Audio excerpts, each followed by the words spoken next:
23 victories, 2 defeats. 20 of those 23 victories by way of finish. 9 victories and 0 defeats inside of the UFC octagon, and now 2-0 against Sean Strickland. Dricus Du Plessis successfully defends his middleweight championship for the second time. He does so with a very convincing decision victory over his foe, Sean Strickland. He is still the middleweight champion of the world, the best 185-pound fighter on planet Earth today. And all of that said, I still don't know how, because Dricus Du Plessis is the most random, awkward, most unorthodox fighter that I have ever laid eyes on in all of my days, all of my years watching mixed martial arts, watching and following the UFC, covering the sport for nearly 5 years at this point.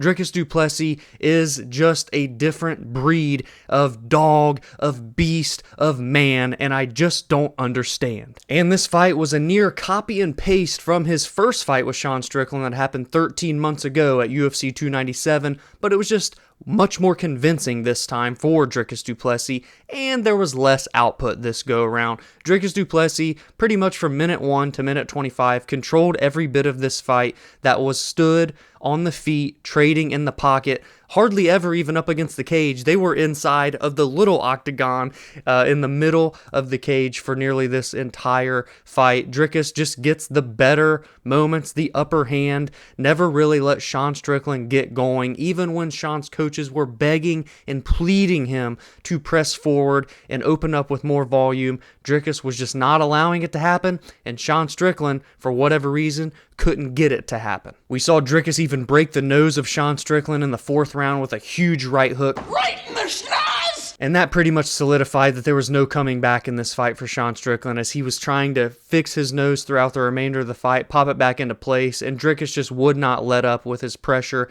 his volume, and his pace. The man does not get tired. He's unwavering. He is unrelenting. And I guess part of that is the reason that he is 9-0 in the UFC, that he has beaten Sean Strickland twice, that he's beaten Israel Adesanya, he's beaten Robert Whittaker, finished all of them except for Sean Strickland. The man is just different, and he is the champion of the world. He is the best middleweight on planet Earth, even though if I came up to you and said, what is Dricus Du Plessis like? What is his strength? You would probably have a hard time giving me an answer compared to if I came up to you and said, oh, what is Tatiana Suarez very good at? You would say, oh, she's a fantastic wrestler. What is Khabib Nurmagomedov good at? Oh, he's a fantastic wrestler. What is Israel Adesanya good at? He is an elite level striker. What is Dricus Du Plessis good at? You may sit there and think, I don't know. And that is exactly how I feel. And I'm not making fun of Dricus. I'm not taking anything away from him. He has found success and beaten some of the best middleweights of all time. And he is still in his prime at 31 years old. He is still relatively new to the UFC, making his debut in October of 2020. So less than 5 full years in the organization, and you look at the resume that he has stacked up, you look at the championship victories and defenses that he is starting to stack up, it's just crazy to me that someone that isn't a true specialist in any area, but isn't like amazing in a bunch of different areas either. He is just a solid fighter that just is built different. Maybe that's what you would say to me if I asked you that question. He's not great at mixed martial arts, but he's going to outwill, outdog, and outpressure anyone that you put in front of him. Oh man, I just can't wrap my head around it, but it's pretty cool at the same time to see someone like this find so much success against the best fighters in the world in his weight class. And now in the aftermath of UFC 312, the question is, who is next for Dricus Du Plessis? Is it Khamzat Chimaev? Is it Nassourdine Imavov? Or is it Alex Pereira? Now look, I don't think it's actually going to be Poatan. He's fighting at UFC 313 against Magomed Ankalaev. By the way, he's the 205-pound champion. The man cannot make it back down to middleweight. Please, Alex, don't even try. I know you're walking around 230, 240 at this point. But could that fight be in the near future for Dricus Du Plessis? Maybe. It would have to be Dricus moving up to 205 pounds to become a two-weight world champion, which means Dricus would, one, have to hold on to his middleweight title first. Well, maybe at least. And 2, Alex Pereira would still have to be the light heavyweight champion of the world, which is an uphill task against Magomed Ankalaev next month. So now that we have that discussion out of the way, for now, what is it? Is it Khamzat Chimaev, the undefeated phenom, coming off of a absolute one-sided beatdown over Robert Whittaker, where he starched him a little over, 3 minutes into the first round of their fight at UFC 308, broke the jaw of Robert Whittaker with his insane face crank rear naked choke submission? Or is it Nassourdine Imavov that is coming off of a 4-fight win streak, and none bigger than his performance at UFC Saudi Arabia just a week ago, where he knocked out the former 2-time champion Israel Adesanya? And as much as I would love to see Nassourdine get that shot because he has earned it with these last 4 victories, all of them against top 10 ranked opponents, mind you, I think it's going to be Khamzat Chimaev, who is undefeated, who's one of the biggest stars and names in mixed martial arts right now. And it's what Dricus talked about in the post-fight press conference. Yes, he called out Alex Pereira in the cage in his post-fight interview, but at the post-fight press conference, he said Khamzat Chimaev is next. So now it's just a matter of when that fight occurs, because if we don't get it until the very, very end of 2025, could it be possible that maybe in the meantime we could see Dricus versus Imavov? That would be fantastic if you ask me, just because I would love to see Imavov get that opportunity, but I'm not leaning that way. I feel like Dricus is going to probably have a 2-fight year, and it's going to be another title defense attempt against Khamzat Chimaev. And you want to talk about Khamzat Chimaev versus Dricus Du Plessis? That is one of the most wild, craziest, weird matchups that we will ever see in a championship fight, especially in this middleweight division. You have someone like Dricus, who is just a wild man that never stops moving, never stops pressing forward,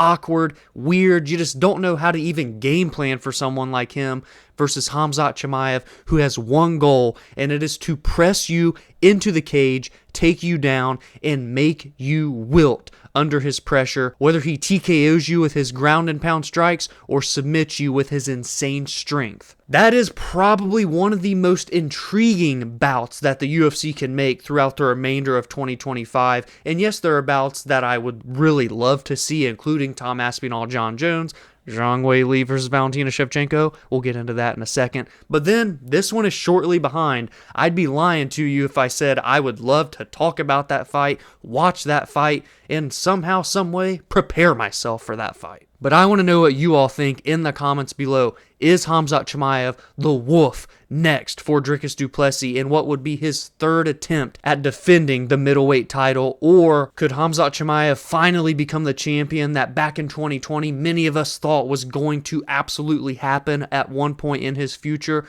Or Dricus be able to shock the world and truly submit himself as the most one-off fighter in mixed martial arts history? And real quickly for Sean Strickland, I feel like he's pretty far away from another title fight at this point, being that he's been the champion, now fought Dricus Du Plessis twice and has lost to him twice. I feel like it's back to the drawing board, has to at least get 2 victories to reinsert himself into a title contention talk. And I think there's no better way to start his potential comeback than by fighting someone he hasn't fought yet, something that I was calling for a while ago in 2024. It's him versus Robert Whittaker. It's 2 former champions pitted up against one another, 2 guys that are very good on the feet, but very different at the same time. Sean Strickland, very straight up, a nice jab, presses forward, versus Robert Whittaker, who has the wide base stance and always moving and bouncing on his feet. I think that's the fight to make. It's something that is intriguing for the fans, that could easily headline a fight night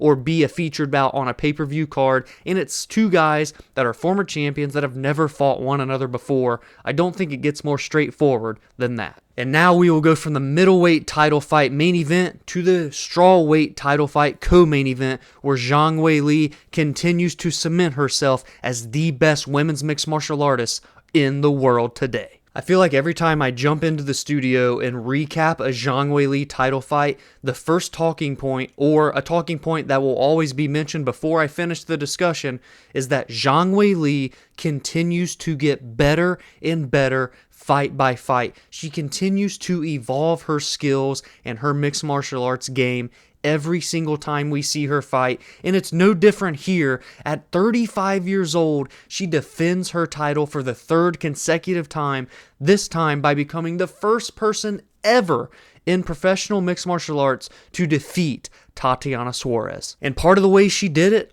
was by beating Tatiana at her own game. Tatiana Suarez comes out on round 1 and does exactly what many people projected her to do: take Zhang Weili down. And oh boy, was that a big moment for her. And it felt like, oh, if she did it that quickly, that easily, Zhang Weili could be in for a long night. Zhang Weili could lose her title. But instead, we would see Zhang Weili do very well from the bottom for the first, 2 or 3 minutes probably, where Tatiana was on top. Tatiana was unable to land big ground and pound strikes. She wasn't able to really look for any submission attempts. And toward the end of that first round, Zhang Weili was even able to reverse position and get the fight back up to the feet. And then round number 2 starts. Round number 3, round number 4, round number 5 starts. And it's all Zhang Weili all the time and in all facets of mixed martial arts. On the feet, this fight wasn't even remotely close. Zhang Weili was way too fast, she was way too precise, and she was way too powerful. Landed big shots against Suarez that had her wobbled 1, 2, maybe even 3 times throughout those latter 4 rounds. And Zhang Weili would go on to successfully defend 14 consecutive takedowns after giving up the 1 takedown in round 1. 14 out of 15 takedowns defended against the best wrestler that this strawweight division has ever seen. And not only does she defend 14 out of 15 takedowns, she takes Tatiana Suarez down numerous times, holds her down from top control for numerous minutes, rains down ground and pound strikes from the crucifix and full mount and half guard positions. Zhang Weili is the best women's mixed martial artist in the world today, and that's even more so than Valentina Shevchenko at 125. And why did I bring up Valentina Shevchenko? Because, well, that's what everybody else is bringing up. Is that the next title fight for Zhang Weili? Is she going to move up to 125 pounds for a super fight of all super fights for women's mixed martial arts history and take on Valentina Shevchenko, one of the other greatest female mixed martial artists that we've ever laid eyes on? Well, Zhang Weili definitely seems interested. Heading into UFC 312 and in the aftermath of UFC 312, she talked about how it could have even been a possibility to happen before if it weren't for some injuries on the side of Valentina. And in the aftermath, she seems very open as well, as long as the timing makes sense. Dana White was asked, who is the number 1 pound-for-pound female fighter on planet Earth? Is it Valentina or is it Zhang Weili? He says, I love them both. I can't decide, but maybe we'll just have to find out. And maybe we will just see in 2025, but there's a little bit more to get into here, to break down, to touch on. First and foremost, Valentina Shevchenko became the 2-time flyweight champion by beating Alexa Grasso in their trilogy bout at Noche UFC last September. She dominated that fight from minute 1 to minute 25. Alexa Grasso had no answers, so now Valentina was back at the top of the throne in the flyweight division, and there is a true, legitimate, hands down, bar none, no questions asked, number 1 contender waiting for the winner of that Noche UFC title fight, and her name is Manon Fiorot. Manon is 12-1 with 12 consecutive victories, meaning she has not lost a fight since her professional debut, and that was almost 7 years ago in June of 2018. She is 7-0 in the UFC and has beaten former title challengers Mayra Bueno Silva, Jennifer Maia, Caitlin Sermonara, Rose Namajunas, and Erin Blanchfield, someone who, at the time of their fight in March of 2024, was on a, 6 or 7 fight win streak in her own right. Blanchfield versus Fiorot was the number 1 contender fight for the winner of the trilogy between Alexa Grasso and Valentina. At that time, we didn't know when it was going to happen. We then would find out it happened in September, and Manon dominated Erin Blanchfield in their 5-round main event fight. Never even gave Blanchfield a chance. Just controlled it from start to finish, never got taken down, controlled the fight on the feet, was just the way better mixed martial artist, and she's 34 years old, right at the edge of her prime years. You have to get her in against Valentina Shevchenko because she has more than earned it, and before it's too little too late. The X's and O's of that fight are absolutely fantastic, as Valentina is one of the best strikers that we have ever seen, but it showed that her grappling and wrestling has evolved leaps and bounds since her UFC debut nearly a decade ago, and now she's about as well versed in mixed martial arts at any skill set as you can be. And the same can be said for Manon Fiorot, who is known for her karate style striking on the feet and her precision, but has showed against the likes of Jennifer Maia, a Brazilian jiu-jitsu specialist, that she can wrestle and grapple offensively and defensively as well. Her versus Valentina Shevchenko is the fight to make in this flyweight division, if you ask me. I would prefer to see that fight take place first, and then the winner of that, especially if it's Valentina, could welcome Zhang Weili up to flyweight. And that leads me into my second point. Zhang Weili's business at strawweight may seem finished, but to me, there's potentially one more matchup to make. And that is if, and only if, Virna Jandiroba can get through former challenger of the title, Yan Xiaonan, when they face off at UFC 314 in April. It is number 2 versus number 3. Yan Xiaonan lost to Zhang Weili in their title fight back at UFC 300, bounced back in November with a dominant decision over Tabitha Ricci, sits at number 2. Virna Jandiroba is on a 4-fight win streak, most recently a finish over former title challenger Amanda Leigh Mosch. So, if Virna Jandiroba can win in a little over 2 months' time over Yan Xiaonan, that's what I want to see first.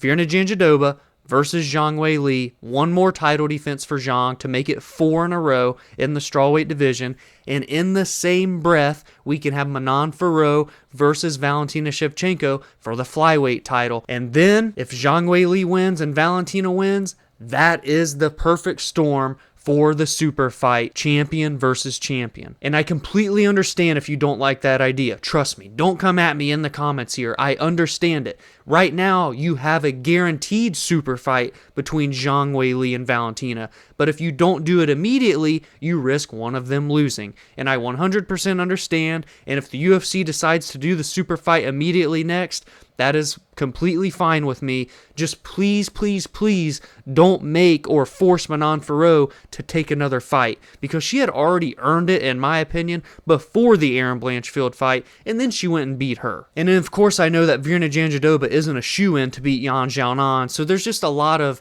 pieces that have to go together if we want to wait to make that super fight. So if the super fight is next, 115 champion Zhang Weili versus 125 champion Valentina Shevchenko, I will absolutely not be complaining about that, because that may just be the most high-level women's mixed martial arts fight in the history of the sport. And we've seen a lot of high-level fights. We've seen Rose Namajunas versus Joanna Jędrzejczyk, specifically their second fight that went the full 25 minutes. We've seen Zhang Weili versus Joanna Jędrzejczyk in the greatest female mixed martial arts fight of all time. We've seen Valentina Shevchenko versus Joanna Jędrzejczyk.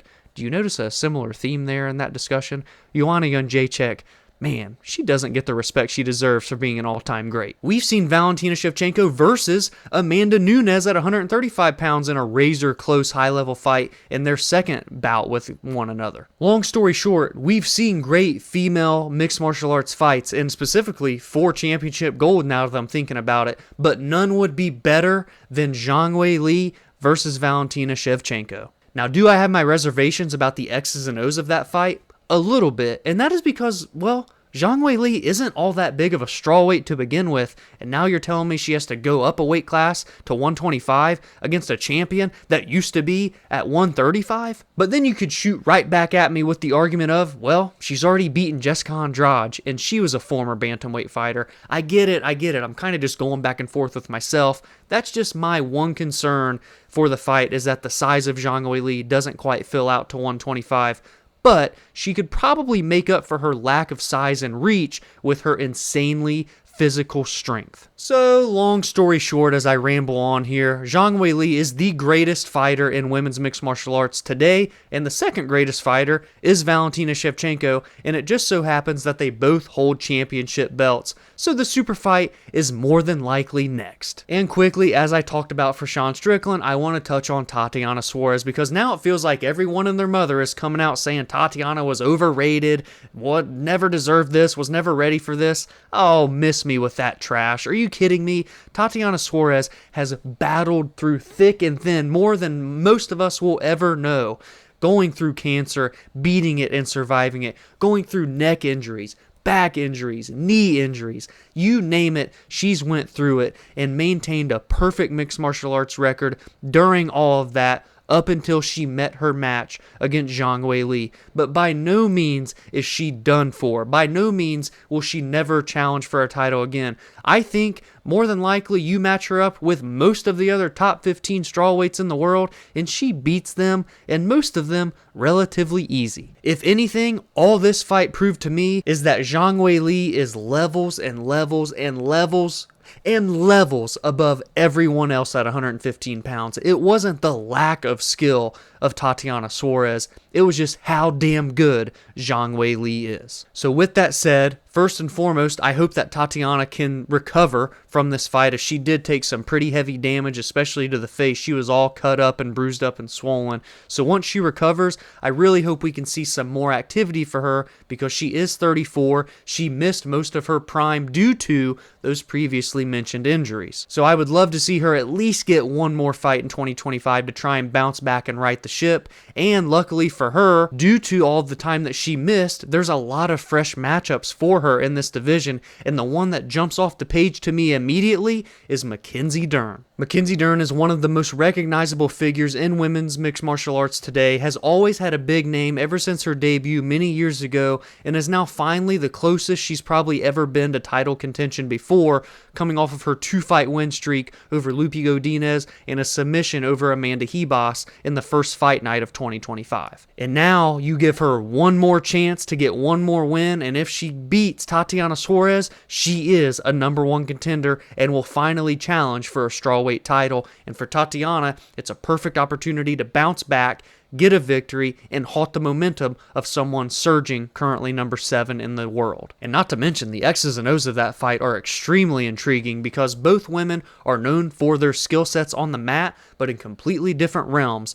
For Mackenzie Dern, she's a multi-time Brazilian Jiu-Jitsu world champion that can submit just about anybody that you put in front of her. And Tatiana Suarez is the best wrestler that we've ever seen in strawweight division's history. Pair that together, I think it would be a damn good fight. That's what I would do next following Suarez's loss to Zhang Weili. A bounce-back opportunity for her and a #1 contender opportunity for Mackenzie Dern. So be sure to let me know in the comments below your thoughts on Zhang Weili's dominant title performance, a third consecutive defense of her second reign of the strawweight championship. What you think is next for her? Is it one more fight at strawweight? Is it a super fight with Valentina Shevchenko? Or is it something that I didn't even touch on today? Title fight recaps are in the books. Now let's just touch on a couple of other notable performances from UFC 312 before we head out of here today. We all know that coming in, it wasn't the most stacked pay-per-view of all time, and we now know in the aftermath that it wasn't the greatest card of all time either, but there are a couple of bright, shiny moments,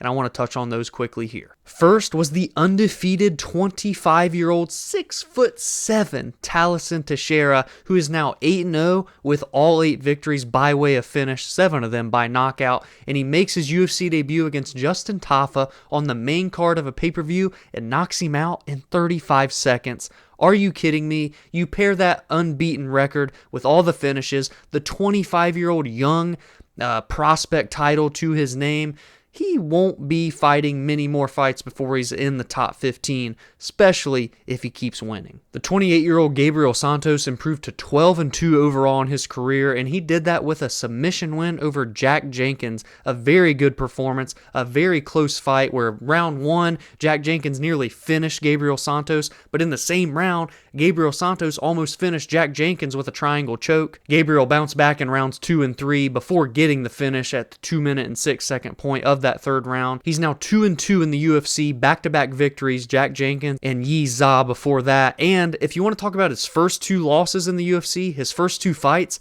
it was against Lerone Murphy in a split decision, mind you. Lerone Murphy, an undefeated top 15 featherweight, and against David Onama in a back-and-forth war where he would ultimately get finished in the second round. David Onama, one of my favorite fighters in the UFC and one of the most electric people to watch. But now off the tails of 2 back-to-back victories, a great record, only 28, about to enter his prime, keep your eyes on Gabriel Santos in this featherweight weight class. Rongzhu and Cody Steele had the fight of the night officially and in the eyes of us fans, where they would absolutely tear one another apart for 15 consecutive minutes before Rongzhu will get the decision win and was a big-time upset. Cody Steele was 7-0 heading into that fight and was north of a -300 favorite, if I'm not mistaken. Rongzhu is must-watch television, mind you. At just 24 years old, he has 32 professional fights and only gone the distance 5 times. He's had 2 separate stints in the UFC with successes and failures, and he's an alumni of the Road to the UFC show.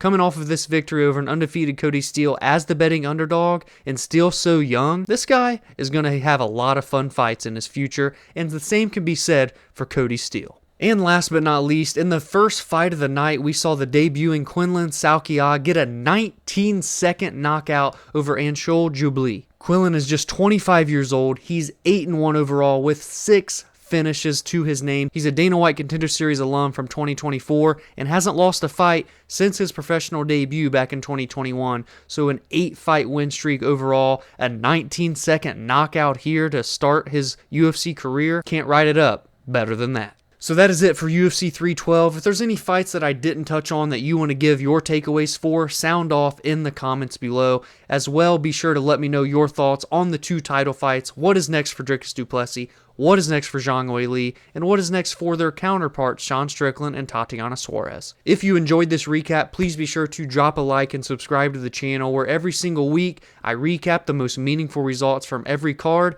Heading into each fight night or pay-per-view, I break down the best fights and discuss the biggest and best storylines and what is at stake, and I also give my thoughts and opinions on MMA news and fight announcements. You can join the community on social media at Verbal Spar MMA on X, Instagram, and TikTok, and you can follow on your favorite audio listening platforms such as Spotify and Apple, where every Monday and Friday podcast episodes release there. Have a great week, and I will see you in the next video.